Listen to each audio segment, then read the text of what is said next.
tonight's proceedings by conducting a vote. No more paper ballots. We're in the 21st century now, 2022 to be precise. So all of you have these inserts in your programs.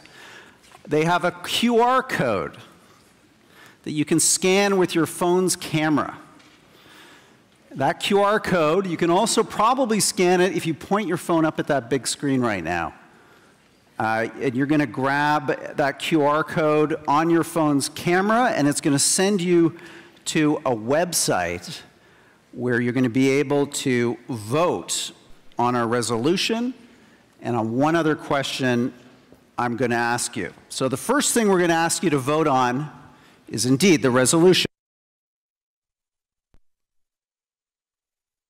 Ending the worst geopolitical crisis in a generation starts with acknowledging Russia's security interests. So I'm going to let those results build for a moment, and we'll see how they come in. We're going to update these as the evening goes on, so if your vote isn't registered right now, do follow through on the voting process, and we'll make sure that your pre-audience vote is registered in the final numbers that we'll report on at the end of the evening. Okay, for time's sake, I'll just give a moment more. I see people. Can I see a show of hands of people who voted, just so I get a sense if people are able to do this? Okay, the technology is working. I think that's a big enough random sample so far of the audience that I'm going to call the results for the first vote on the audience question. Boy, opinion is tight in this hall. 50-odd% in favor, a little bit less, 47% opposed. So the opinion in this room very much divided on tonight's resolution going into the debate. So now you're going to see a second question come up on your phone, because we always like to gauge how much work our debaters are going to have on their hands in terms of swaying public opinion in this hall. Are you possibly a switcher? Are you going to switch from pro to con and con to pro or back again? Or is your mind made up? Have you come into this debate with a firm view? So we want to have you answer right now that question as to whether you're willing to change your vote, change your mind over the course of the debate. Wow, this is an audience that's very much in play, debaters. 88% could be open to changing their vote over the course of our debate. A really interesting number for us to think on. This debate is fluid, it's in motion, public opinion is up for grabs. We'll get you voting again at the end of the debate, so keep that QR code and that web address handy. Final reminder before we go to our opening statements, our countdown clock. This is a big help to our debaters and to keeping our debate on time. When you see the countdown clock reach 0, join me in a round of applause. That'll help the debaters through their opening statements, their rebuttals, and their closing statements. So you'll see that countdown clock throughout the course of the debate. Okay, the time has come to enjoin the debate. There we go. Thank you. John Mearsheimer, you're up first with your opening statement. Take us away. Thank you very much. It's a great pleasure to be here this evening, and I appreciate the organizers inviting me to this debate. The motion that Steve and I are defending is that to best bring the Ukraine crisis, this geopolitical crisis, to an end, it's important to first start by acknowledging Russia's interests. So what we're talking about here tonight is how best to end this crisis. We're not talking about who started it, who should be blamed. We're not talking about whether Vladimir Putin is a good guy or a bad guy. The question here is how best to end it. Now, this is referred to as a geopolitical crisis in the motion. My view is that it's much more than a geopolitical crisis. This is a geopolitical disaster. First of all, look at what's happening to Ukraine. This country is in the process of being destroyed. The war is only 78 days old. If this war goes on, you can only imagine what's going to happen to Ukraine. Estimates are by the World Bank that over $60 billion worth of damage has been inflicted on Ukraine. Some people say that it will take $600 billion to rebuild the country. Thousands of people have been killed. Cities have been destroyed. 5 million people have left the country. 6 million people are internally displaced. 13 million people are living in combat zones. For the sake of the Ukrainian people, it's essential to bring this to an end. Furthermore, we run the risk here that this war, which is now between Ukraine and Russia, is going to turn into a war between Ukraine and the United States. It's going to turn into a great power war. This is a really scary thought. We know very well that when wars become long wars, they tend to escalate. And the last thing we want is a war between the United States and Russia. And the reason is because the threat of nuclear war is on the table. Now, many of you might think this is not a serious possibility, but that would be a fundamental mistake. You should understand what America's goal is in this war. America's goal is to inflict a decisive defeat on Ukraine, number one, and number two, to bring the Russian economy to its knees with economic sanctions. If you listen to General Austin, who is the Secretary of Defense, he's basically talking about knocking Russia out of the ranks of the great powers. This is another way of saying we are presenting Russia with an existential threat. Now, does that mean that they will use nuclear weapons? Nobody can say for sure, but there is a serious possibility. Avril Haines, who's the Director of National Intelligence, said on Tuesday when appearing in Capitol Hill that one of the two scenarios in which Russia will use nuclear weapons is if it is being defeated in Ukraine. Well, our basic goal is to defeat Russia in Ukraine. So we have a very perverse paradox here. The paradox is that the better the United States does on the battlefield, with the Ukrainians doing the fighting, of course, the more likely it is that Russia will turn to nuclear weapons, and we might end up in a general thermonuclear war. We have to end this war to make sure that doesn't happen. Now, the motion says that we start by taking into account Russia's interest. This does not mean that we don't consider the interests of Ukraine, the interests of the United States, the interests of NATO. Of course we take into account their interests. But we start with the Russians, and the reason we start with the Russians is very simple. They started the war. And what we have to do is figure out what their interests are, because if we don't know what their interests are, there's no way we can shut this one down. So we're starting with Russia's interests.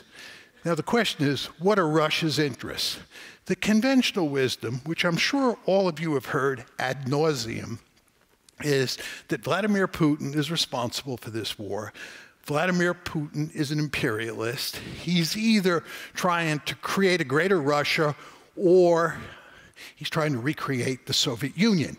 And what's going on here is that Ukraine is a country that he wants to conquer and incorporate into Russia. He wants to absorb it. There is absolutely no evidence to support that argument. There is no evidence that he thinks that's desirable.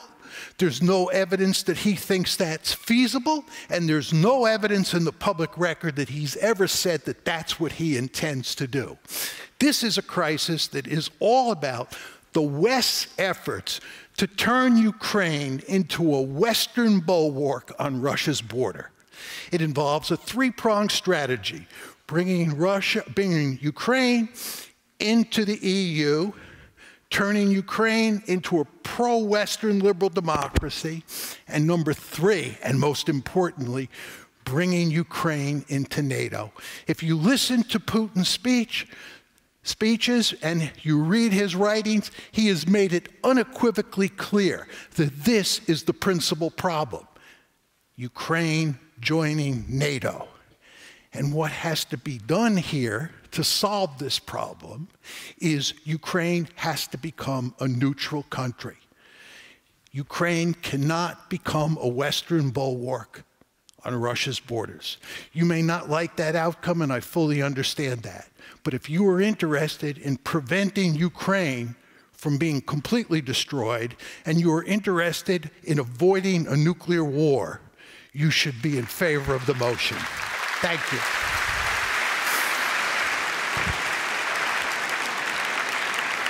Thank you, John.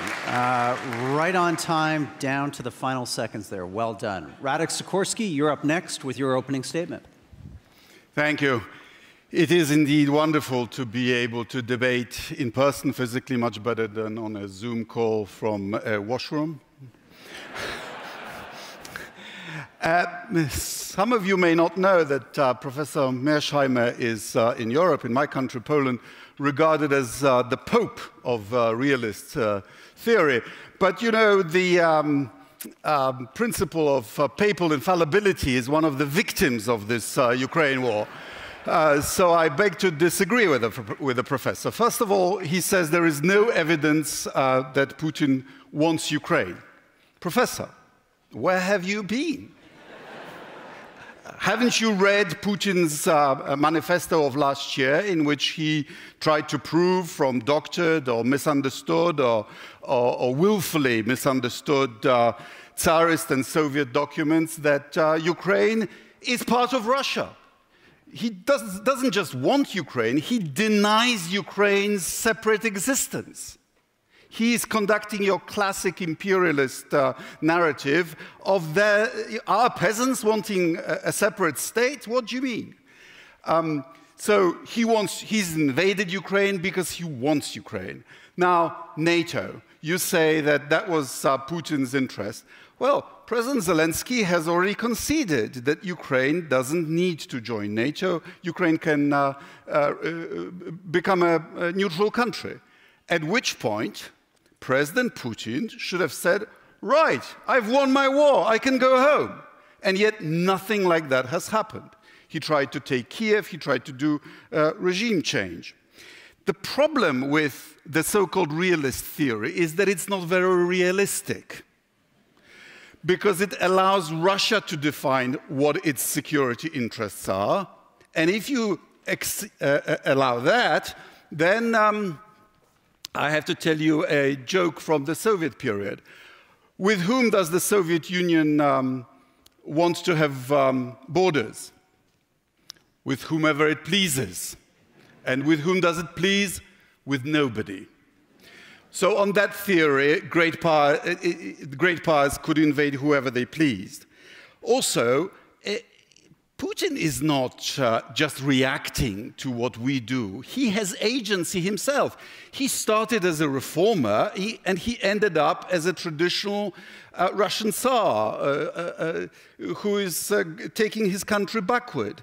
It was his decision to stop the modernization of Russia and to try to gather together the former republics of the Soviet Union. He already has troops in Armenia, in Moldova, he had a foray into Kazakhstan, he's in Belarus, he's in Georgia, he's running out of countries to invade. Also, the so-called realist theory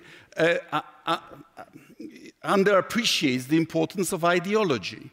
It creates a kind of fake moral equivalence between great powers. Whether they are democracies or autocracies, they have interests and therefore have to be respected. Well, I tell you, Tsarist Russia wanted to take Constantinople. Soviet Russia wanted to foment global revolution. Putin wants to recreate Soviet Union. This same country behaves differently depending on its ideology. Just like Iran defined its interests differently under the Shah and differently under the Ayatollahs. So I have to say I respect the attempt to create a theory that would predict reality, that would make it possible for us to predict what would happen. But the test of a theory should be its predictive power. So according to the realist theory, Russia cannot stand more NATO members on its borders. Well, guess what? Thanks to Putin's aggression against Ukraine, 2 new countries want to join NATO, Finland and Sweden. If Finland joins NATO, Russia will have 1,340 kilometers longer border with NATO. That surely will affect its security. It will have to put new troops along the Finnish border. If Sweden joins, the Baltic Sea will become almost a NATO sea. That will affect Russia's security. On your theory, if they join NATO, Russia will have to invade them, right? Well, I tell you what. I think it's the Finns and the Swedes who are the realists here, because I think that if they apply and join NATO now, Russia will not invade them. Instead, NATO will be enhanced. So, ladies and gentlemen, I think that, yes, we all recognize that Russia has security interests. But what it would take to end this very dangerous conflict is for Russia to acknowledge that other countries, including smaller countries, and in particular Ukraine, also have and has security interests, the right to exist, the right to be a democracy, the right to integrate with the West if they so wish. So, ladies and gentlemen, I beg to oppose.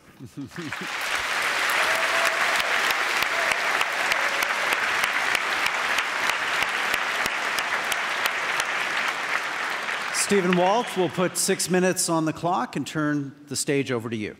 Thank you. It is a great pleasure to be here and speaking on this important issue. The motion states, ending the world's worst geopolitical crisis in a generation starts with acknowledging Russia's security interests. It focuses our attention on security because that's the issue driving Russia's behavior, and it's that behavior we have to change to bring this tragedy to an end.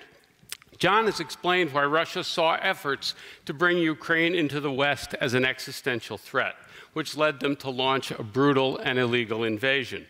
I want to drive this point home by pointing out that major powers, including democracies, often act in brutal and dangerous ways when they believe their security is at risk.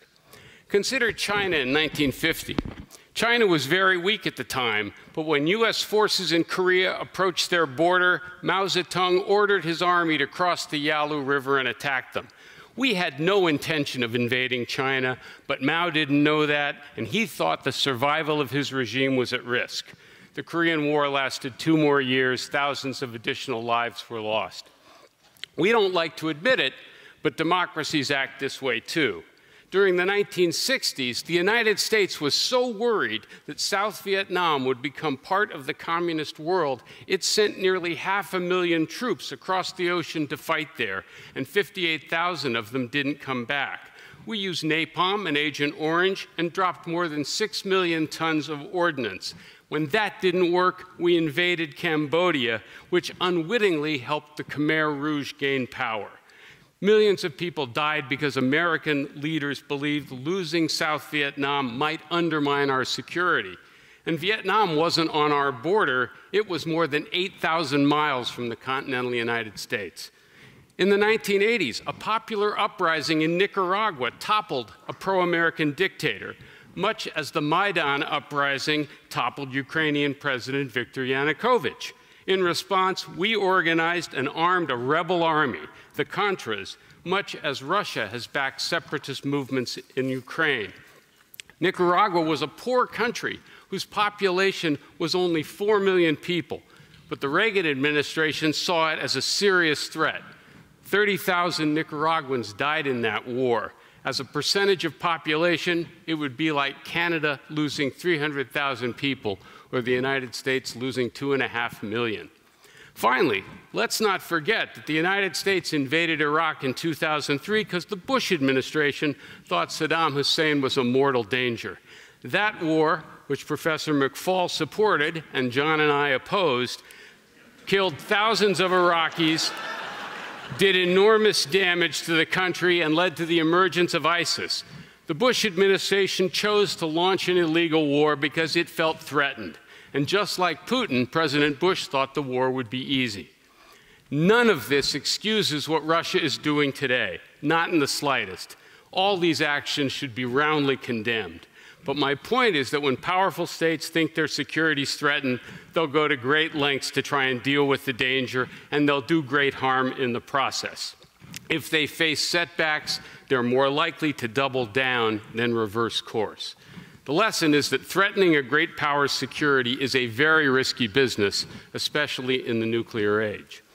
Now, today, many people want to ignore the security fears that led to this war and simply punish Putin. They want to inflict a decisive defeat on his army, collapse the Russian economy, get him removed from power, and put him on trial. Those desires are completely understandable, but this approach is morally questionable and dangerous. It's questionable because prolonging the war means more Ukrainians will die and the country will suffer even more destruction. It's dangerous because the prospect of a catastrophic defeat could lead Russia to escalate, including the possible use of a nuclear weapon. And as John said, as Director of National Intelligence Avril Haines said 2 days ago to the Senate Foreign or Armed Services Committee, President Putin would only authorize the use of nuclear weapons if he perceived an existential threat to the Russian state or his regime. When she was asked what he would regard as an existential threat, she said, quote, believing he might be about to lose in Ukraine. It is in everyone's interest to minimize these risks. Our goal should be to bring this war to a close as quickly as possible. We need a political settlement that both sides can live with and that neither side will want to overturn in the future. That settlement must provide security for Ukraine, but also for Russia, because again, it was Russia's security concerns that caused the war. That's why ending this crisis must start by acknowledging Russia's security interests. Any other course of action will do more damage to Ukraine, cause additional suffering in countries that depend on Russia and Ukraine for food, 30% of the world's supply of wheat, and increase the risk of nuclear war. That's why I support the resolution.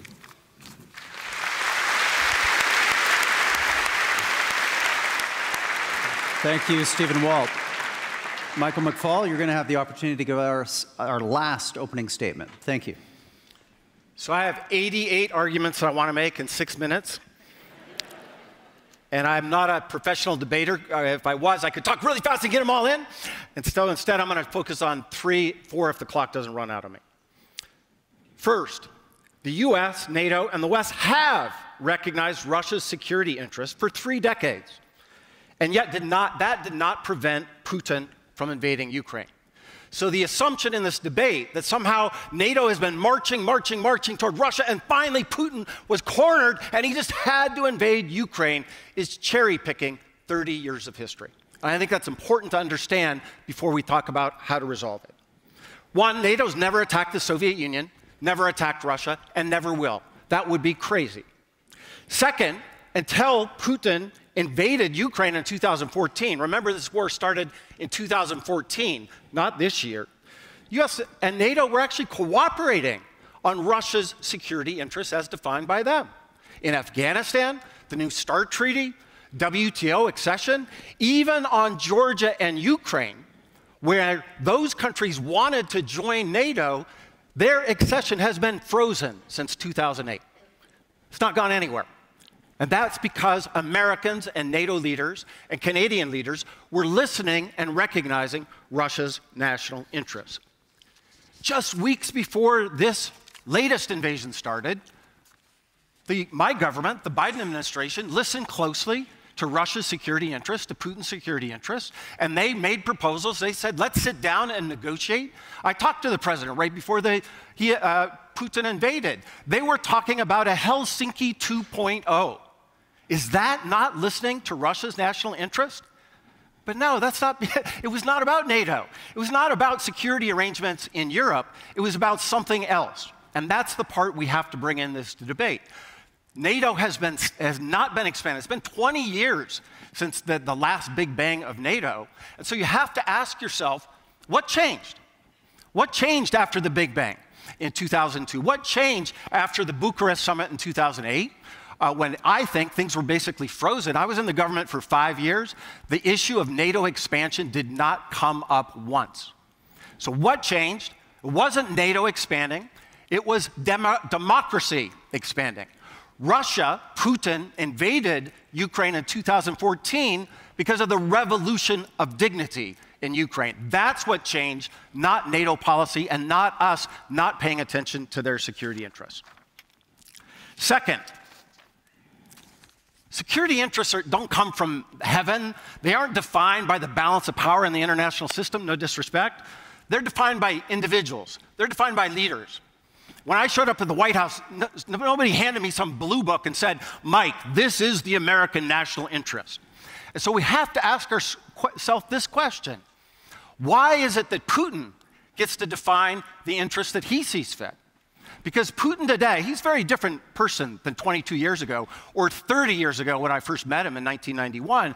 But today, Putin, it defines Russia's security interests in imperial terms, in anti-democratic terms. He believes it's in Russia's national interest to annex Crimea. Are we just supposed to go along with that?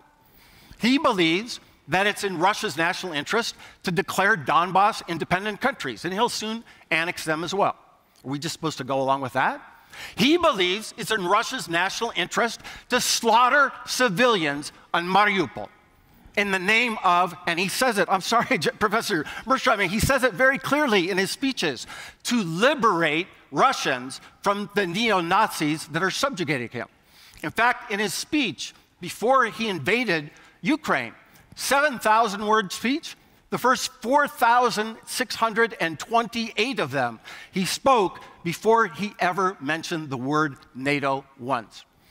That's what he's trying to do there. And my question is, where does it stop? So Donbass, is that enough? Does he get to have all of Ukraine? I think if you just allow him to define it as he sees fit, you're down a very, very slippery slope. The other thing I want to remind you in this debate, other Russians disagree with Putin. Alexei Navalny is sitting in jail right now. They tried to kill him, and then they arrested him in preparation for this invasion. I just got a letter from Alexei Navalny. He radically disagrees with Putin's definition of Russia's security interests. And therefore, just to assume that if we just listen to him and sue for peace, you'll have peace, I think is naive. I actually think it's naive. Eventually, there has to be a negotiated settlement. We all agree with that. But to presume that we just have to accept whatever Putin says is in Russia's national interest, and that will be peace, I think is misguided and ahistorical, especially in that part of the world.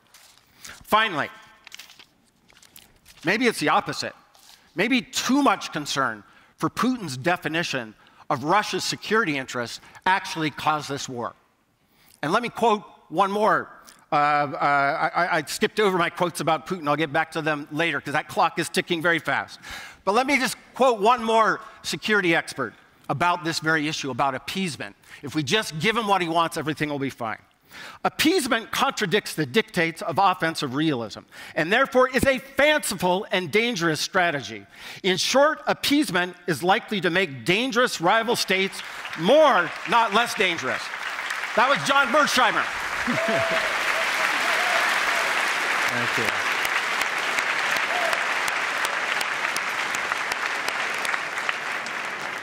I always appreciate some good opposition research in these debates when people dig into each other's quotes. Okay,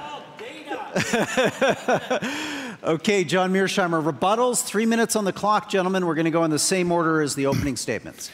I want to make 3 sets of points, and they all have to do with data. Mike makes the argument that Putin alone, or just Putin and a few Russian leaders, are interested in Ukraine and the whole subject of NATO. This is what one of Mike's predecessors, Bill Burns, said in 2008 in a memo to Condi Rice. Ukrainian entry into NATO is the brightest of all red lines for the Russians, not just Putin. In more than 2.5 years of conversations with knuckle-draggers in the dark recesses of the Kremlin and Putin's sharpest liberal critics. I have never met anyone who thinks that Ukraine in NATO is acceptable. Second, to go to Mike again, let me go to Rodin this time. He made the argument that that Putin, in his famous July 12, 2021 essay, made it clear that what he was interested in doing was conquering Ukraine and absorbing it into a greater Russia. This is what he actually wrote. He said, this is in the July 12, 2021 article, "And what Ukraine will be, it is up to its citizens to decide." He also said, "You want to establish a state of your own?" And he's talking to the Ukrainians here. "You are welcome." In the February 24th speech where he announced that he was invading Ukraine, he said, "Accept these new geopolitical realities." He said, "We, Russia, accepts the new geopolitical realities after the collapse of the Soviet Union in 1991. He said regarding Ukraine, "We respect and will respect their sovereignty." There is no evidence in that talk, no evidence in that talk on February 24th or in his speech that he was interested in conquering Ukraine and integrating it into Russia. And then finally, with regard to Rodin's argument that NATO was a dead issue in 2021, at the June 14th, 2021 NATO summit in Brussels, we issued a communique that said, "We reiterate the decision made at the 2008 Bucharest summit that Ukraine will become a member of the alliance. We reaffirm all the elements of that decision." That argument was repeated in November 10th, 2021. Thank you, John. Okay, Radek, your opportunity for a rebuttal also. Professor, you can't pretend that somehow mystically Ukraine was or was about to become a NATO member, because we denied them the membership action plan. More than that, the Chancellor of Germany, in trying to prevent the war, spoke to Putin and in private and in public said, "I give you my word that as Chancellor of Germany, Ukraine will not join NATO on my watch." So he was giving Putin a moratorium of at least 5, maybe 10, maybe even more years on Ukraine joining, because, as you know, it requires unanimity. So what you're saying is that Putin had to invade Ukraine on the hypothetical possibility that in a decade or so, Ukraine will apply again and might be accepted. That's unserious. You don't start war on that basis. You say that Putin had to react to the coup in Kiev. That's in 2014. Look, again, I was there. I was one of the 3 ministers of the European Union who brought about the agreement between Yanukovych and the Maidan. In fact, I led that delegation. It wasn't a coup. Yanukovych fled the capital because he lost the support of his own party. And this is just a Russian lie that you shouldn't be repeating.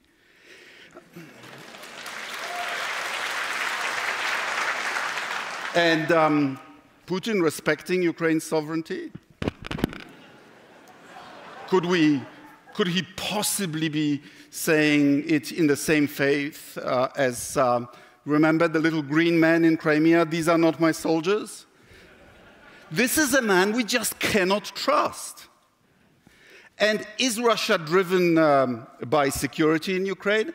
I don't think so. I mean, would Ukraine attack Russia? I mean, Ukraine is not a member of NATO. If it were, the 82nd Airborne would now be in Ukraine and not in Poland, because we would have to be defending a member. In fact, what happened that US troops withdrew from Ukraine in anticipation of the Russian attack. So this is not about NATO. This is about Putin in charge of a kleptocracy, being afraid of Ukraine becoming a successful democracy. Ukraine was beginning to succeed. And Putin is right that 1,000 years ago they were the same people, the languages are similar, there is a certain affinity. And what Putin feared was that if Ukraine succeeds, the people of Russia will want the same. And that cannot be allowed, can it? Thank you.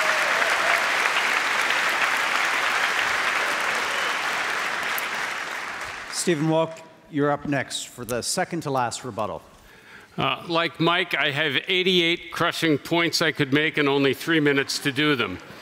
As I made clear in my remarks, great powers, when they feel threatened, often do horrible things. They do very bad things to weak countries when they feel threatened. And yes, great powers tend to define what they see as their vital interests for themselves. That's what all great powers do. That's what all countries do. That's what sovereignty is all about. The issue is not, in fact, whether we thought expanding NATO was a threat to Russia. We told them repeatedly that it wasn't a threat to Russia. The issue on the table was whether Russia thought it was a threat. And as Bill Burns reported back, all of the people he spoke to in Russia thought that the incorporation of Ukraine was a threat to Russia's vital security interests. Now, Mike will... we didn't do it. Because we listened to them. Excuse me, this is my time, Go ahead, not yours. Sorry. All right. Mike will tell you it was all about democracy, as if there was no connection between moving democracies closer to the Soviet, or closer to Russia, and possibly having that be contagious. Again, as we made clear, that was exactly what Russia was worried about. Partly NATO enlargement, partly EU accession, and partly the spread of democracy. Finally, since the opposition research is legitimate here, let me read you some quotations from former Ambassador McFaul.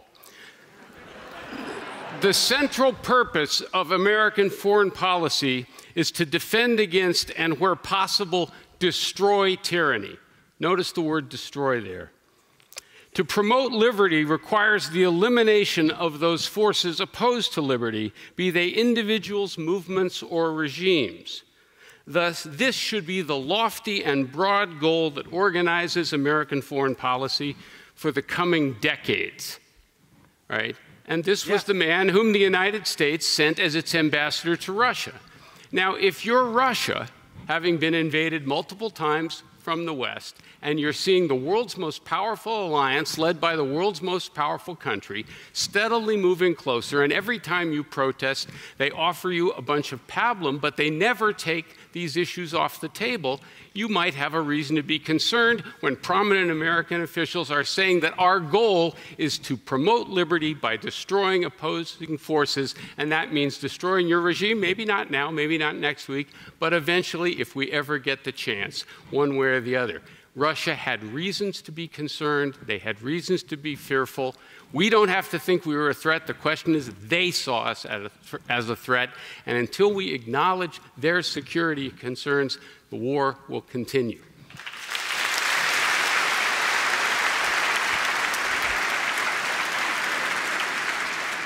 Steve, I apologize. I did interrupt you. If you want to take some of my time, feel free. Seriously. No, I'm more polite. Okay.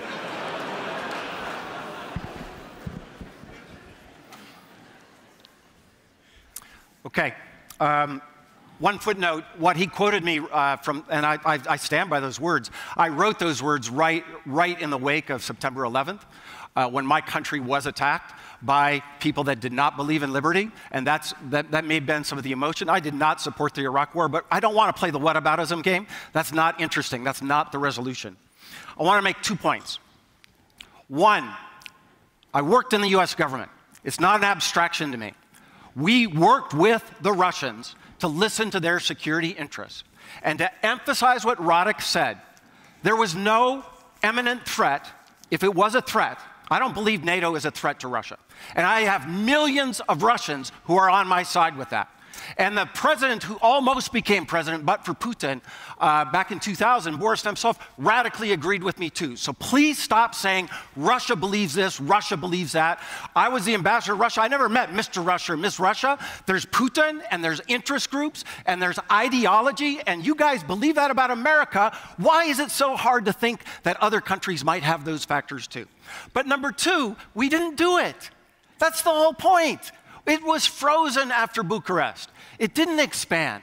And when I hosted President Zelensky the day after he saw Biden last September, he said, Mike, you guys play this game, don't you? You have this strategic ambiguity stuff. And he said, I don't understand it. He was a new guy, right? But the truth was, when I was in the government, Tbilisi knew that they weren't getting into NATO.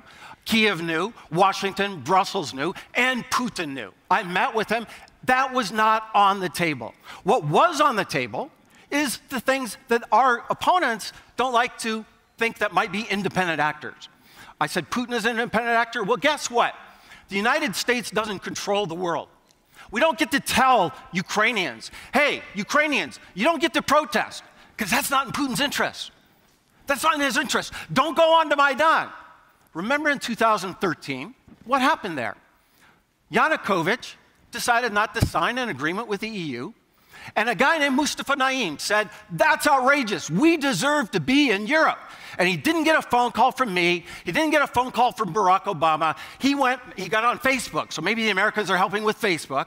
But he said, if you believe that we should be part of Europe, come to the square. And that's what they did. And I don't understand why Putin gets a veto on what Mustafa Naim wants for his country. Thank you, Michael.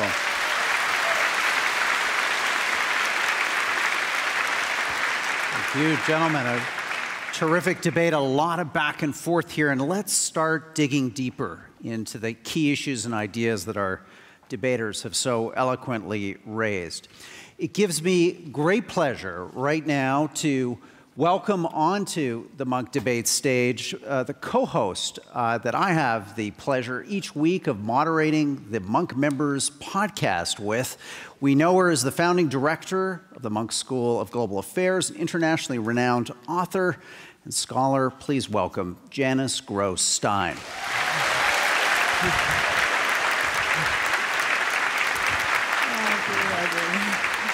Thanks for doing this. Thank you, Roger, for that warm welcome, and what a great debate.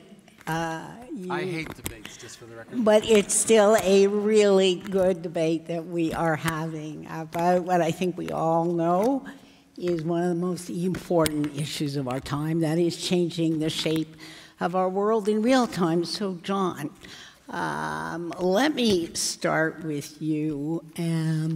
Following on some of the comments that Mike has just made, you have written that this war is a result of arrogant liberals who don't know any history or choose to ignore it.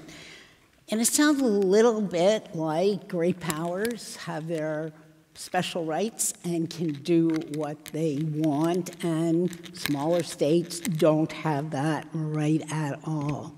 Is that what you really mean? And is the liberal world order worth defending? And should we be trying to weaken autocrats like Putin? Well, I'd make a couple points. First of all, I think the liberal world order is in tatters at this point in time. I mean, not only do you have a serious conflict between the United States and Russia, but you have a serious conflict or competition brewing in East Asia between the United States and China. The unipolar world where the United States pursued liberal hegemony is gone, and we're now in a multipolar world where security competition among great powers is back on the table, which leads me to the heart of your question. The sad fact is that in international politics, minor powers have to pay really serious attention to what great powers think and what great powers believe their interests are. Steve has made this point at great lengths, that a great power, whether it's the United States or Russia, will behave in a brutal fashion if it thinks its interests are being threatened. And the Russians believe that their interests are being threatened in Ukraine, that if Ukraine becomes a Western bulwark on their border, that is, in effect, an existential threat to them. Mike and Radek can disagree with that, but that's what the Russians think. And when great powers think like that, they behave in brutal ways. And my view, and I've long said this about Ukraine, it is in Ukraine's national interest to act smartly with regard to Russia and not poke the Russian bear in the eye with a stick, because it will lead to a situation like the one that you now face. Am I happy about the fact that this is the way the world works? Absolutely not. But I am a realist, and I think Ukraine would be much better off today if it had acted according to the dictates of realism. So, Radek, over to you on that one. As a former foreign minister, defense minister of Poland, you have a deep sense of history and the real fear that Poland has of Russia, given the history of Poland. But do you agree with John that Poland and the border states would be safer if Russia were part of a broader security conversation? And if you do, what would you have to do to bring Putin back in? I actually do, and I've been criticized in my own country for saying, when I was foreign minister, that we should not exclude the possibility of Russia joining NATO, provided she fulfills the criteria, which are to be a democracy and to withdraw from occupying other people's land. And you know what? We have Putin on tape in 2000 saying that he might be interested. The deal would be, if you drop autocracy and if you drop conquering your neighbors, we will help you secure Siberia. That's a good deal. And if Russia one day becomes less oppressive, we might go back to that discussion. Because yes, for Poland, it would be much better to be in the center of a greater peace sphere of cooperation than to be on the front line. So just make sure that we're clarifying the issues in the debate. Russia can join the security framework within Europe when it becomes a democracy. Is that your argument? Those are the formal conditions of applying to the North Atlantic Treaty Organization. There's one more, you have to have civilian control of the armed forces, but that's an easy one. Stephen, you must have an answer to that one. Along the same lines here? Well, let's deal with the point that Radek just brought up, and that Russia would have to be a democracy before it could be invited in to the security architecture of Europe. Well, I don't think Russia has to be a democracy to be part of a larger security conversation in Europe. It's been part of things like the Organization for Security and Cooperation in Europe back in the communist days. To be a member of NATO, yes, it would have to be a democracy, because at least that's the nominal criteria, although there are some NATO members throughout the history of NATO that haven't been quite kosher as democracies at various points in their history.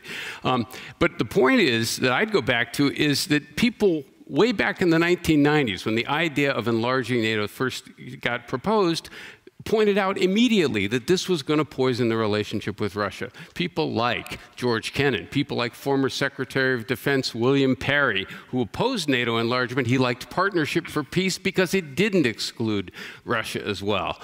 Tom Friedman of the New York Times, Robert Gates, Deputy Director of the Central Intelligence Agency. These are people all warned where this might lead. And of course, the United States and its European allies continued to advance this prospect, and they finally crossed the real red line at the Bucharest summit when they proposed Ukraine and Georgia for membership. And as John and I have already said, that was very different in the Russian mind than the other cases as well.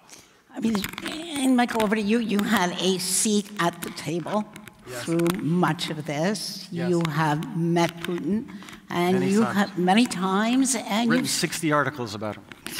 And I've read many, not all 60, but many, and you have seen a change in Putin over time, and you just argued that Putin is not Russia, that there are different ways of thinking. But if you were asked to define Russia's security interests, how would you define those interests? Just, can I respond to other things? I just want to be clear. If you remember only one thing I say, I really want to radically disagree with this idea that you can just pull off the shelf America's security interests, Canada's security interests, Russia's security interests, and that they're static over time, okay? We just talked about the Bucharest summit in 2008, right? It was just invoked where crossed the red line, right? Let me quote you a Russian security expert, 2010. This is what he said. The period of distance in our relation and claims against each other is now over. He's speaking about Russia and NATO. We view the future with optimism and will work on developing relations between Russia and NATO in all areas as they progress towards a full-fledged partnership. You know who that is? That's President Medvedev at the Lisbon summit in 2010. Okay? 2 years after this supposed red line we crossed over. So I want to underscore that when conflict happens, leaders, including American leaders, tend to pull back into history and connect dots about things like liberty, right? Like the way you do that. And most certainly Putin has done that in his speeches. But to say that it's all been a straight line, I just want to radically disagree with. That's the first thing. The second thing, I want to agree with Professor Walt and the Honorable Minister, His Excellency, Sikorski, which is to say... His Excellency. His Excellency. They used to call me that too, by the way. Not at Stanford. Two things I want to say. I wrote articles about why Russia should join NATO in the 1990s. I wrote them. I'm happy to put them out on Twitter later, because I believe, like you, I think Russia's a European country. Putin doesn't, though, and I want to get to that in the room. But I also believe that there are other security arrangements, irrespective of becoming a democracy, before they become a democracy, that would be useful in acknowledging security interests. And that's what I was talking about when I referred to Helsinki 2.0. There was a big discussion about those issues right before the war, but guess what? Putin wasn't interested in the Helsinki 2.0. He was interested, as he said in his speech the night before he invaded, liberating Donbass from the neo-Nazis that are ruling in Kiev. And so how do you reconcile that? If you don't think there are neo-Nazis there, Zelensky's not a neo-Nazi. He's actually Jewish, elected in a free and fair election. Nazis don't believe in free and fair elections. So if you're dealing with somebody that's making up what is in his interest, how do you negotiate with him? Final thing, if I can. You asked me in the room. Putin doesn't want you to believe what I just said. He doesn't want you to believe that Russia's a European country. He wants you to believe they're different. And that's part of his argument for why they don't have to put up with the messy things of democracy and rule of law. And I was in the room with him. You asked me in the room. I was in the room with him, with the vice president, 2011, and Vice President Biden. And we were arguing over, if you can imagine this, Russian support for our use of military force in Libya. And by the way, President Medvedev gave us that support. The night before we met with Putin, he agreed with us. So this notion that they're all fixed and finite and come a blue book, no. But in the middle of that conversation... And Mike, and what happened? They abstained on the UN resolution. Yes, that's right. Us. And then what happened? The UN resolution was about protecting civilian life, and we went and did regime change and overthrew Gaddafi. And you know what Bob Gates said about that? Bob Gates, former director of the CIA, former Secretary of Defense, said the Russians felt they were played for suckers. Right? That's why there's no trust. One of the many reasons why there's no trust here. Do you want me to debate that? But I want to, this point is really important. He interrupted me. Now, listen, did you see that? He interrupted me. Let me just take, can I make one point? One point. Wait, before you go back to one point, that is so we're even, right? That is an important point that Stephen is making. Okay. They did not sign up, the Russians, they've said that repeatedly, for the killing of Gaddafi. Neither did we, though. That's so. Please, we didn't. That was not our intention. We didn't. We didn't kill him. No. All right. A, we didn't kill him. That's an important point. B, yes, I was there. I believed, and I do. And I've thought retrospectively about these ideas. And I think one needs to think about when your ideas, in my case, about liberalism, have a negative impact on outcomes, you should think about them. And I hope our colleagues will think about the negative implications of their realist ideas for the war in Ukraine today. I admit, things happen that we did not want to have happen. When wars happen, things are out of control. But we did not start that bombing campaign to do regime change. That is just incorrect. But I really want to get back to this point because it's about the resolution. We're now doing whataboutism. Mike, you got to let other people get a word in here. Okay. Great. So, John, over to you here. Let's go to John for a minute. And do you agree with Mike on this? Well, I wanted to actually ask Mike a question, but I'm afraid to ask him a question because he'll go on for another 20 minutes. Look, you just want to keep in mind here what the issue on the table is. We're talking about how to end this war. We're not talking about what happened in Libya in 2011. Really, who cares? The question is, how do we end this war? And it really matters because of what's happening to the Ukrainian people and because of the threat of nuclear war. And the argument on the table is that you have to pay serious attention to Russian interests. And when you talk about Russian interests, it's what they think their interests are.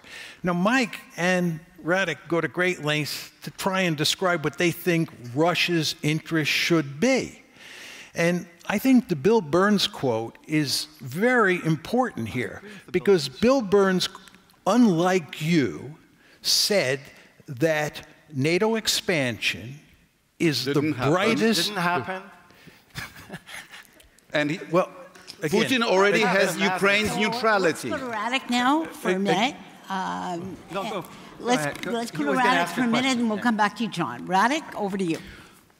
Putin has already got what he wanted, Ukraine's neutrality. So how much Ukrainian land are you willing to give him for peace? And how do you sell it to the Ukrainians? And that does raise the issue. That does. That's a great question. Yeah, it's a good one. So wait 1 minute, John. Let's just talk about this issue. How do smaller states have voice in this discussion, especially when a bigger power moves in with force, with no provocation from the smaller power? Well, they have lots of voice. There's no question that the Ukrainians have voice, and there's no question that the Ukrainians have agency. But the problem is, when you live next door to a guerrilla, if you do certain things that antagonize the guerrilla is going to come after you and do horrible things to you. You might not like this, but this is the way Canada living next to the United States? Oh, sorry. I was going to say, Canadians should understand this. Yeah, just on this point, I want to ask all the Canadians in the audience a very simple question. If in 20 years, Canada formed a military alliance with China and invited China to put military forces in Canada, what do you think the United States would do? I guarantee you the United States would behave towards Canada in very similar ways to how Russia is behaving towards Ukraine. We have the Monroe Doctrine, and we would never tolerate Chinese forces in Canada. We would never tolerate Canada forming a military alliance with China. You might not like this, but this is the way the world works. And I believe Canadians are sophisticated enough to know that this is a bad idea. Okay. I need to respond to this because I think this is relevant. Under what conditions would the Canadians seek a Chinese alliance? Only if there was an American president who announced that to make America great again, he needs to reunite with part of what was once the same country. And they speak English too, don't they? Actually, for the historical record, we tried this once in 1812. It did not go well. The White House got burned down, and we learned our lesson. We now love our Canadian neighbors.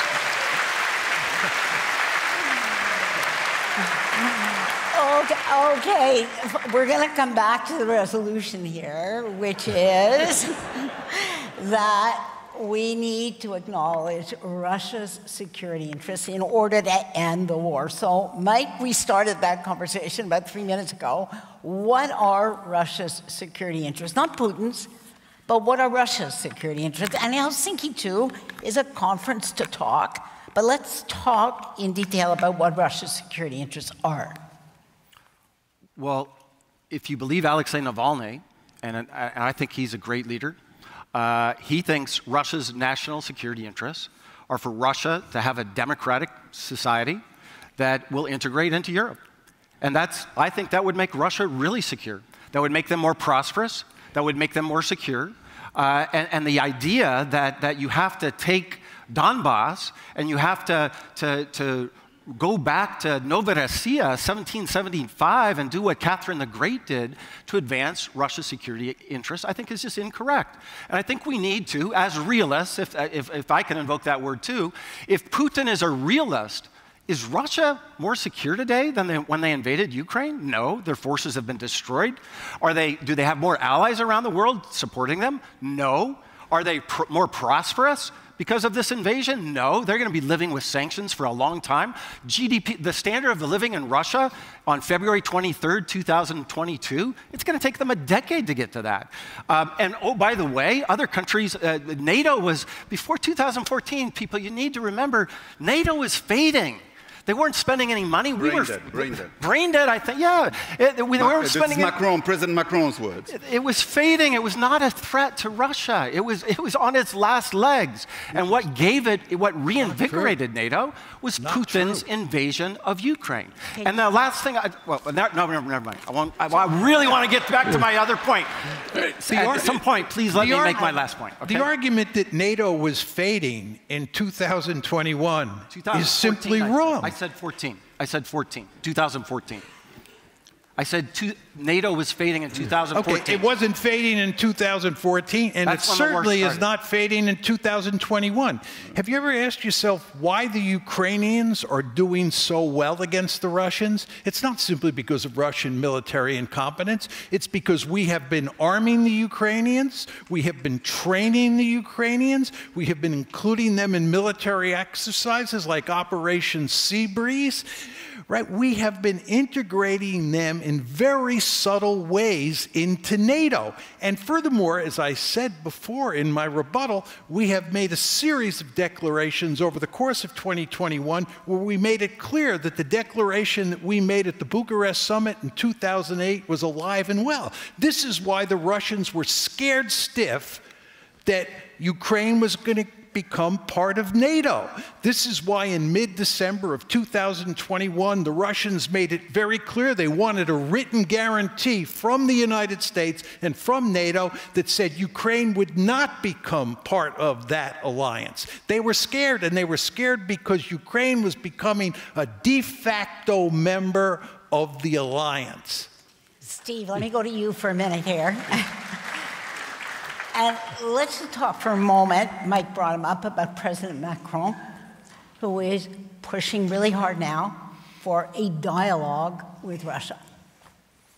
You're not going to end this without a dialogue. This is not going to, you can believe in a deus ex machina, miracle solution, but ultimately the war will end when the various parties recognize they are not going to be able to achieve their aims, not going to be able to get all of what they want. They may get some of what they want.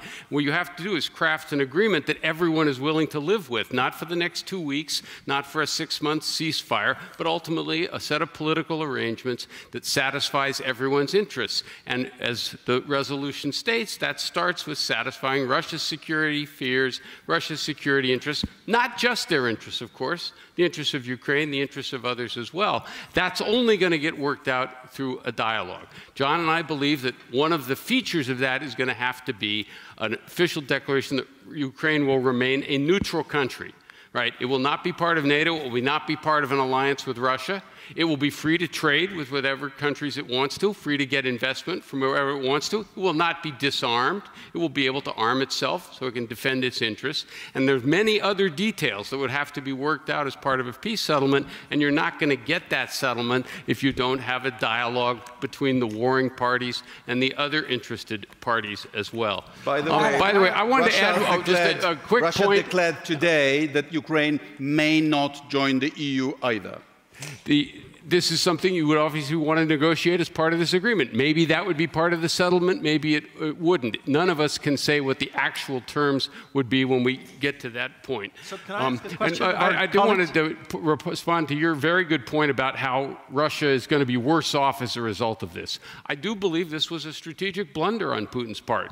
That doesn't mean he wasn't motivated by security concerns. I think Russia is going to end up worse off in the same way that the United States was worse off after it made a few catastrophic strategic blunders, like invading Iraq or fighting a war in Vietnam for 10 years or more.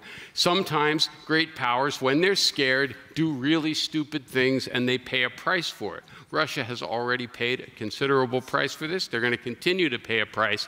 But great powers also don't back down when things go bad. They double down, which is what I fear we are seeing happening. And the victims of that process, first and foremost, are going to be Ukrainians. So let me go to Radek for 1 minute. I'm just going to ask a question. We're coming right back to you after, right? But Radek, to you now.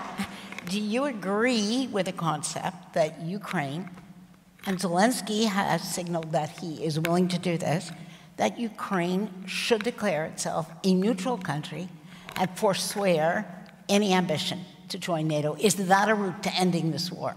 I think it's a sign of realism on the part of President Zelensky. He has heard that he is not going to be admitted into NATO because we respect Russia's security interests. So there was no need, according to the realist theory, this war has been completely pointless. You keep saying... Because NATO membership is just not on the cards. What the real reason for this war is that Putin wants Ukraine. And the reason why I think there will not be a diplomatic settlement is that if you are the leader of a democracy, you have politics too, and you can't concede territory. You know, how much territory of your own country could you concede and remain in power? You have rivals who will eat you alive if you do that. So I think this is going to be a frozen conflict writ large for many years, for as long as Putin is in power. So I have a question. Okay, and then I get to ask you one in a second, but I'd like to hear yours. So I asked questions about, you guys keep using this phrase, Russia's security interests, right?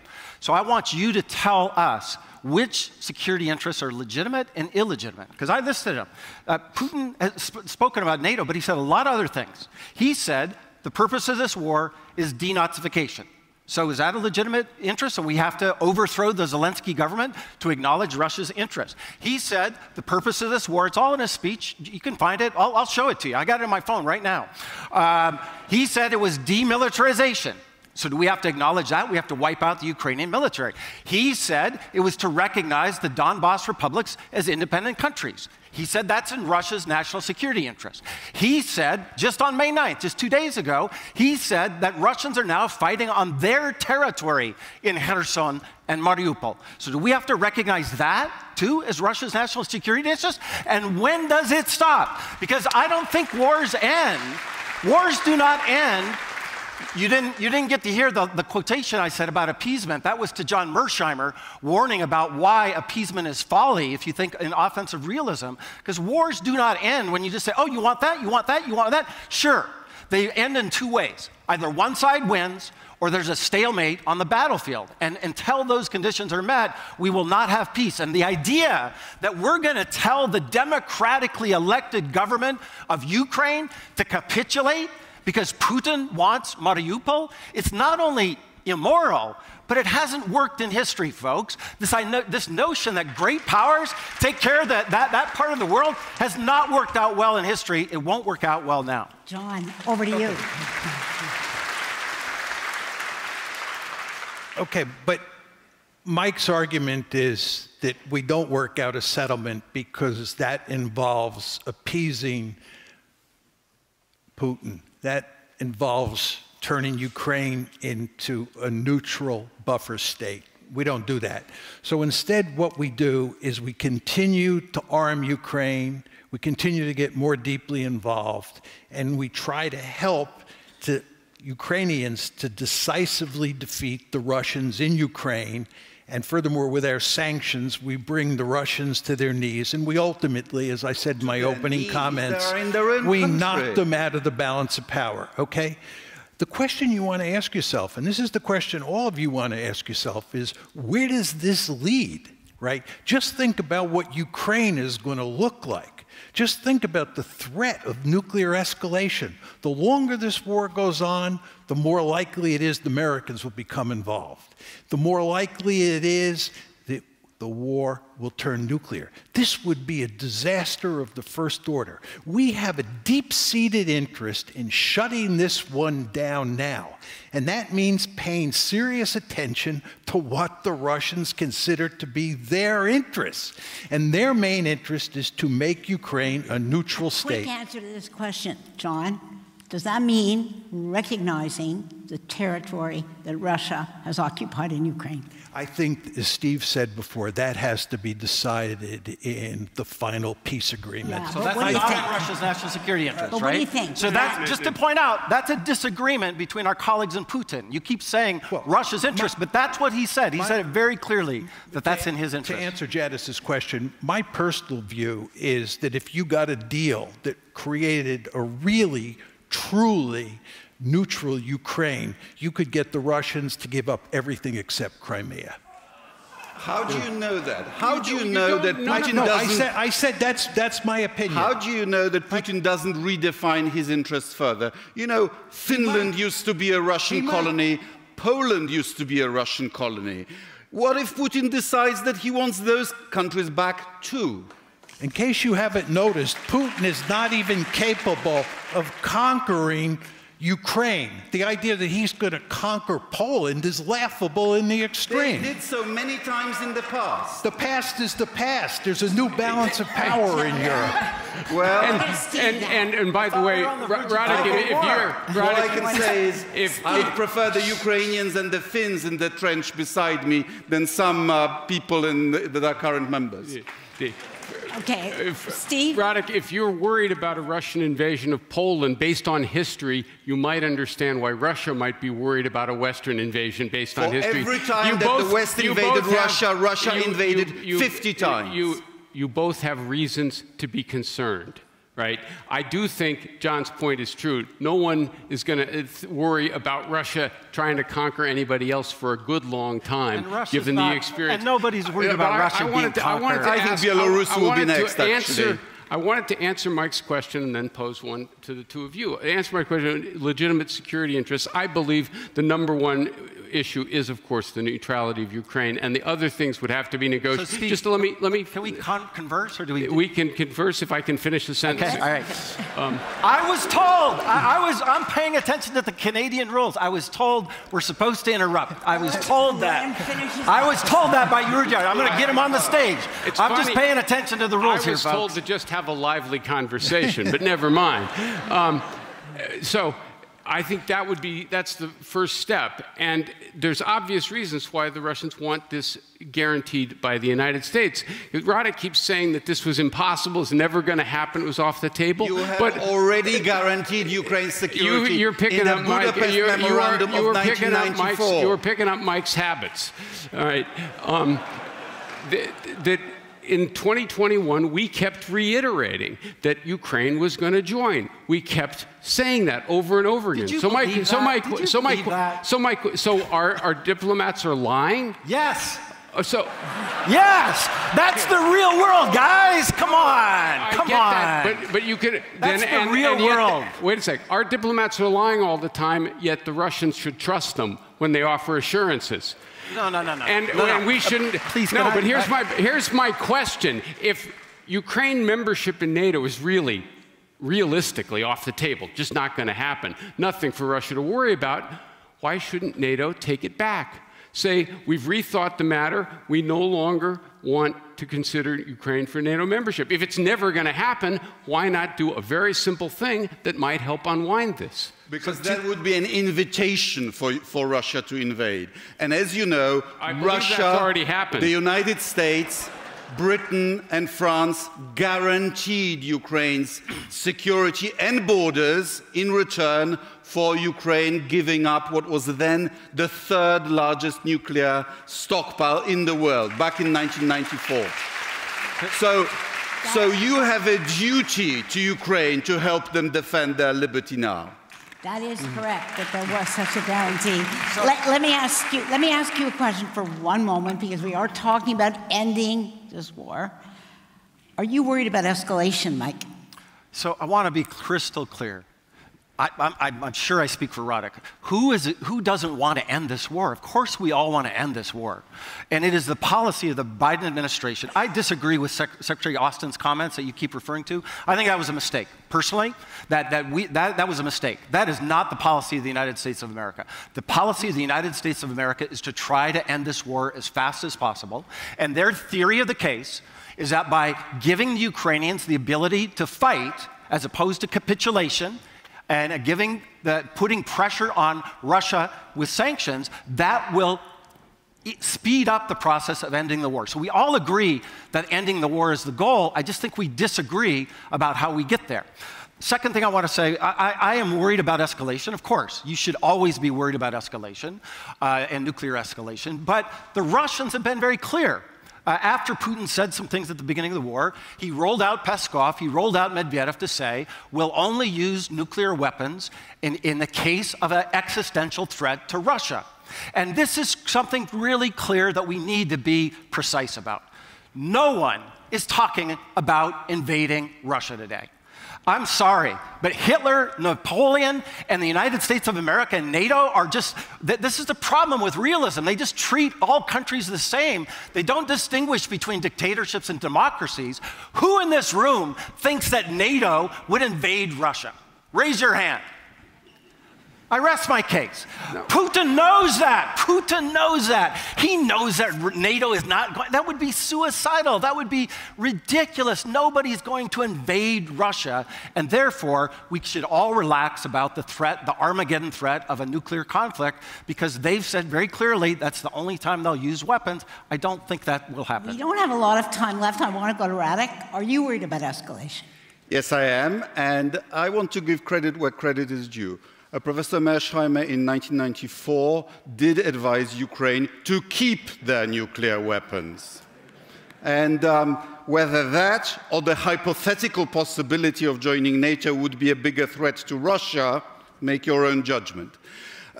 But he is now saying that if Putin were about to lose, he might nuke Western Ukraine. And I actually fear that you might be right. That he would calculate that nuking Ukraine would not actually lead to a nuclear exchange with NATO, because Ukraine is not a member. And it would cut the supply routes of Western equipment to the rest of Ukraine. And they talk about and they exercise their very nasty doctrine of escalate to de-escalate, which means use nukes, stun everybody into paralysis, and in that time achieve your military and political aims. I think this is the likelihood of this is not high, but it's not zero either.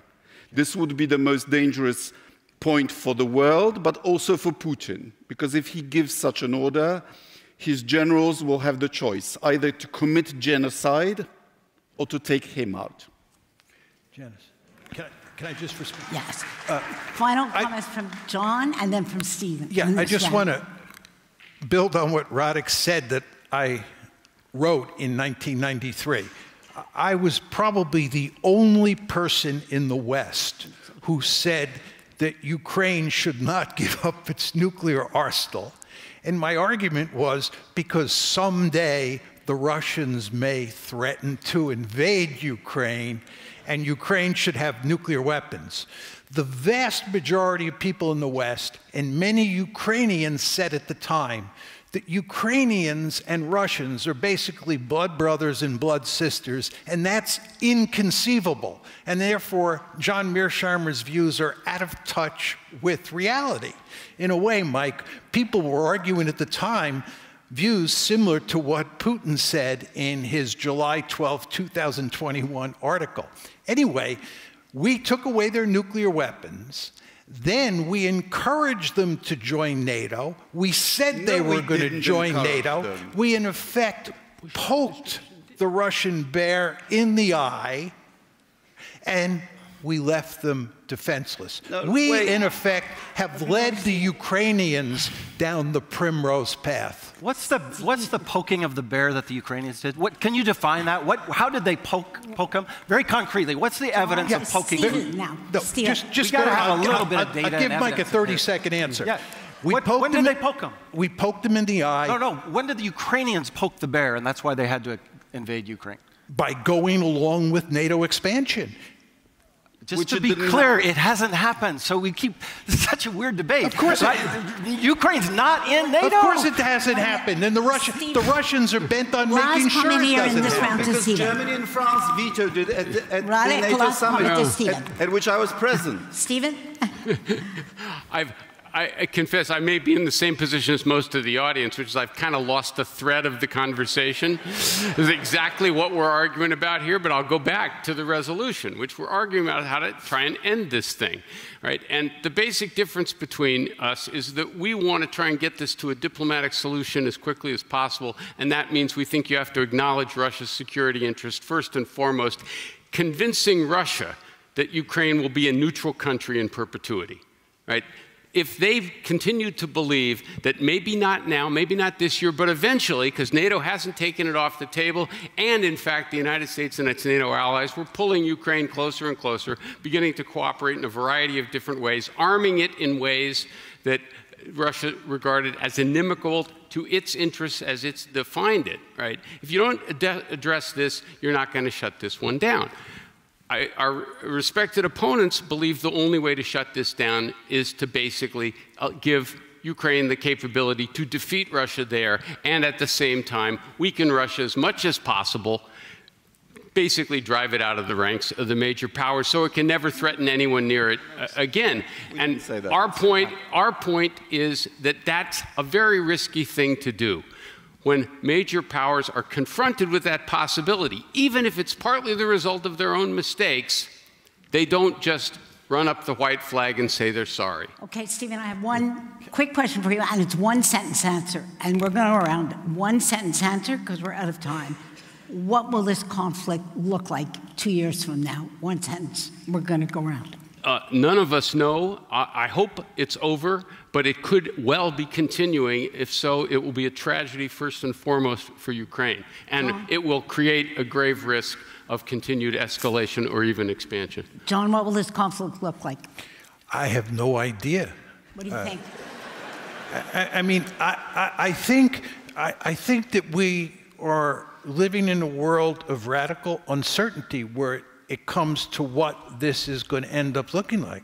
And I think there is a real possibility, I'm not saying it's likely, but there's a real possibility of nuclear use. And I think that should scare the living daylights out of all of us, and that should create an imperative to shut this one down. Mike, what is it going to look like? I don't know. Don't. Can I get the rest of my time back to say something interesting? No. Can I say one thing? I've been waiting for 20 minutes. We keep talking about neutrality. I just want to point out President Zelensky has said he's willing to declare neutrality several times. The last time he said it was March 27th. Google it, Zelensky, March 27th, neutrality. It'll come up. The notion that we're not talking about that is it's just not factually true. We all want to end the war. That's not the question. The framing of the question is how do you do it? And you don't do it just by giving Putin everything he wants. The other side, their interests have to be part of the equation as well. Radek, you said it's going to be a frozen conflict. My preferred solution would be for Ukraine to chase out the invaders, and then Russia, as is its tradition, to reform itself after a lost war, to become a democracy and to join the family of freedom-loving people. But I fear that a stalemate is more likely. So we are finished the round discussion, and I'm going to hand this back to Rudyard now, and for the final statements. Big round of applause for Janice Stein. Thank you. Thank you, Janice. Wow. I think I'm officially out of a job. That's fantastic. Thank you again, Janice. Okay, closing statements. Again, gentlemen, you're really getting this down to a science. We've got our clock, we've got 3 minutes, and we're going to do this in the reverse order. So, Michael, you are going to have the opportunity now to give us your closing statement, uninterrupted by the rest of your panel. What are the key points or issues that you want to bring home for this audience in your final words? Well, I do feel like I've spoken too much, so I'll try to take just 1 minute. And you're laughing. You know I'm not going to.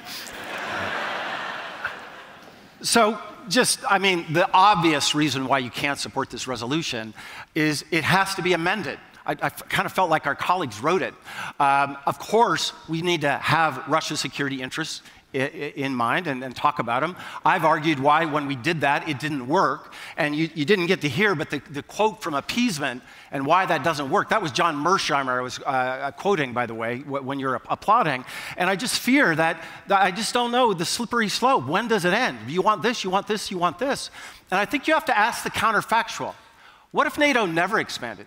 What if we just said, well, that's their sphere of influence, Russia's sphere of influence, great power politics, that's what they do. Weak powers that just have to submit, they have to accept whatever other great powers tell them. Imagine that world. Imagine how many other countries might be facing war with Russia today.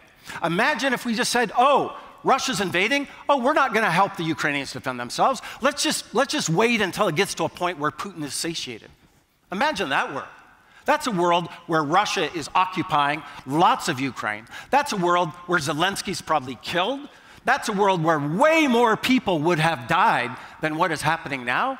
Is that really the way we want to? Is that a way to end the war, by just recognizes Russia's national interest? And I want to keep reminding you, it's Putin's national interest, because not all Russians agree with him.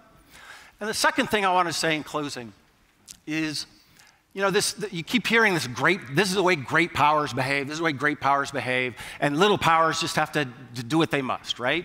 And I want to admit, power matters. Everything starts with power.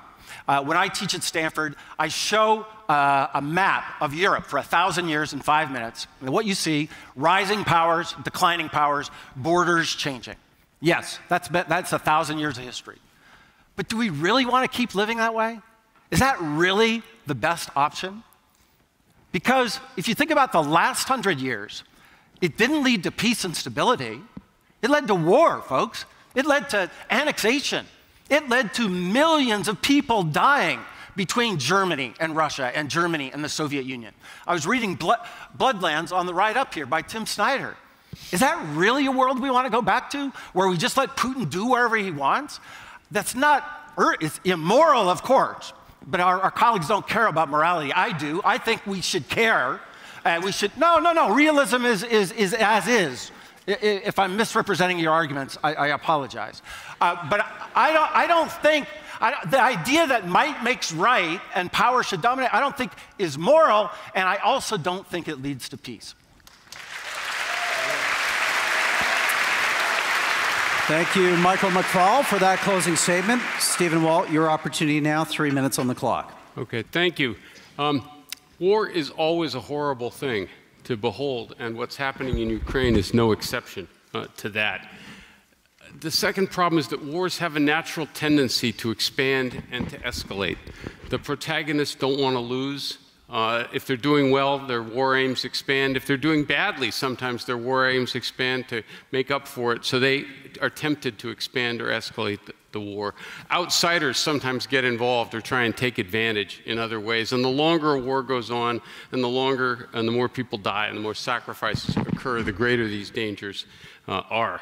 So you really want to try and bring this to an end as quickly as possible. I don't think anyone should underestimate the risk of escalation here. First, as Radek pointed out, that's built into Russian military doctrine, this idea of escalating to end a war. Second, as Avril Haines warned, if Russia believes that its vital interests are really being threatened, that an existential threat, including a catastrophic defeat in Ukraine, is on the table, they may consider doing this as well. And they have threatened this in veiled ways. And I would think after the last decade or so, one might want to take some of Vladimir Putin's threats seriously. All right, he got into a war in Georgia because he didn't want Georgia to move towards Ukraine. He intervened and took Crimea in 2014. He mobilized forces on the border and said that he was going to do something about this if he didn't think his security interests were realized. And maybe we ought to take the possibility that this could get much, much worse quite seriously as well. Nobody thinks we should give Vladimir Putin everything he wants. Right. Mike is completely wrong here. None of us think you just give him more and more and more and more. The question is, do you have to recognize some of Russia's legitimate interests in order to bring this to an end? It makes us all somewhat uncomfortable here. In a perfect world, we would like to think that people who committed great crimes and people who made catastrophic policy errors, whether in the West or in the East, would be held to account. In a perfect world, that would be wonderful, but we don't live in that world. We live in a world that does have powerful states that do defend their security jealously, sometimes exaggerate the threat they face, something that certainly my country is not immune to, exaggerating threats and thinking it has to intervene in places for reasons that look absurd much later. But the point is, if you want to bring this to an end as quickly as possible, you have to start by recognizing Russia's security interests, the reasons they went to war. You don't stop there. You've got to think about Ukraine's interests too and the interests of the wider world. But that's where you have to start, as uncomfortable as that may be.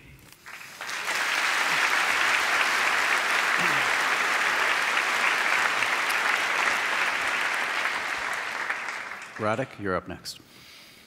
I think we all are ready to recognize Russia's legitimate security interests. And Russia is entitled not to be invaded. But we've already established that nobody has any intention of doing that. If you allow Russia to unilaterally define what its security interests are, then you're on a very slippery slope. I was born in communist Poland. We had 80,000 Soviet troops against our will on our territory, maintaining communism for 45 years. We didn't like it. We also had a joke. What is a secure border of the Soviet Union? A secure border of the Soviet Union is a border that has Soviet soldiers on both sides of it. And this is what Putin is doing again in Belarus, in Ukraine, in all those other places. This is not a war about NATO membership, which is a hypothetical possibility. This is the last gasp of Russian imperialism. This is Russia's Algeria, Russia's Angola, Russia's Ireland, above all. When an empire weakens and subject peoples want their liberty, it's always a very complicated and usually bloody process. Britain gave up its first dominions, then colonies, in a more graceful manner than most European empires did. It usually is very difficult for the metropolis to even acknowledge the otherness of the colony. As I mentioned, are peasants wanting a state? What's that about? This is about Russia's definition of itself. And it would be good for Russia to acknowledge that Ukraine is separate, because only then does Russia have a chance to become a normal nation state, rather than an empire, even theoretically speaking. So the Ukrainians are now telling the Russians, look, we are willing to die for our otherness. How many of you do we have to kill for you to acknowledge that? And the sooner the Russians admit that the price for maintaining empire is not worth it, the sooner this conflict will end. So we should acknowledge Russia's legitimate security interests, but Russia has to acknowledge the right of its neighbors to exist and to have security interests as well. Thank you. He just agreed with us. He just agreed with us. Terrific closing statements, everyone. John Mearsheimer, we're going to give you the last word in this debate. 3 minutes on the clock. Bring it home for us. Thank you. I want to make it clear, I disagree completely with Radek on the point that Russia is an imperial great power and that Ukraine is the first train station on the line. And when they're done conquering and incorporating Ukraine, there'll be additional countries. There is no evidence to support that. It's true if you look at the July 12th, 2021 talk. It's true if you look at Putin's February 21st and February 24th talks this year. This is all about the West's effort to make to make Ukraine a bulwark, a Western bulwark on Russia's border. And the key prong in our strategy is NATO expansion. If you just go look at the documentation, you'll see an abundance of evidence of that. And you can find no evidence that Putin is an imperialist. What we have here, what we have here is a choice between two bad alternatives. One alternative is we can reach an accommodation with the Russians and, through diplomacy, work to create a neutral Ukraine. That's one alternative, and it's the alternative that Steve and I favor. The other alternative, and this is the Biden administration's policy, is to double down and to try to defeat the Russians in Ukraine, to bring the Russian economy down through comprehensive sanctions, and as I said on a number of occasions, to knock the Russians out of the ranks of the great powers. That's the alternative. You have to choose between those two. And our argument is that the second alternative is extremely dangerous, and it's going to be terribly damaging for the Ukrainians. It makes more sense to cut a deal here. And what you really want to think about is the one crisis before this that looks a lot like the situation we're in today, and that's the Cuban Missile Crisis. We now know that when the United States got involved in the Cuban Missile Crisis, what President Kennedy did was he went to enormous lengths to shut the crisis down. He cut a deal with Khrushchev. He cut a deal with Khrushchev that he thought was so objectionable to the American people that he told Khrushchev that he was going to have to lie about the Jupiter missiles in Turkey, which he was going to take out. Right? Kennedy understood we were talking back then about the threat of nuclear war. And Kennedy understood that you definitely wanted to do everything you can to avoid that. So what I'm saying to all you folks in the audience is you want to think like John F. Kennedy in this crisis, not like Joe Biden. Wow. It's a misrepresentation of our. I'm in favor of the Thank you, debaters, for a terrific debate. So many issues covered, and now we get to turn it back to the audience to see how public opinion has changed over the course of this terrific hour-and-a-half long conversation. So let's begin by pulling out that QR code if you need to, or if you've got the URL still on your phone, on your browser, you can open it up. And you'll see our debate resolution again for you to vote on. Be it resolved, ending the world's worst geopolitical crisis in generations starts with acknowledging Russia's security interests. Let's just remind ourselves as those results build how this audience went into tonight's debate. If I remember correctly, public opinion was pretty evenly divided, with roughly 53% in favor, 47% opposed to the motion. So that was the original? That was the original first vote. 53-47. 53-47. And then we asked how many of you could change your mind. And that was 88. And we got a really big number there. There we've got it. 88 86 said, yes, I could potentially change my mind. So was your mind changed? Did you move from pro to con or con to pro back again? Okay, let's have the reveal. Let's see the screen here. We're going to get our pre-debate up and then our post-debate. The con surges to 60. It's live, 37, 63. So I'm going to declare a technical victory for Radosław Sikorski and Michael McFaul, and a very well-fought, hard contest from these two gentlemen here. Let's give a big round of applause for a terrific debate from our debaters. Let me just end by saying there's a reception, popcorn outside. Enjoy, converse, connect. That's why we're here. That's why it's so great to be back in person with you. And if the stars align, we'll be back at this hall this fall for yet another Munk debate. Everyone, good night. Enjoy your evening. Thank you. Thanks, guys. Well done. That's good. You guys are great. Well done. Thanks.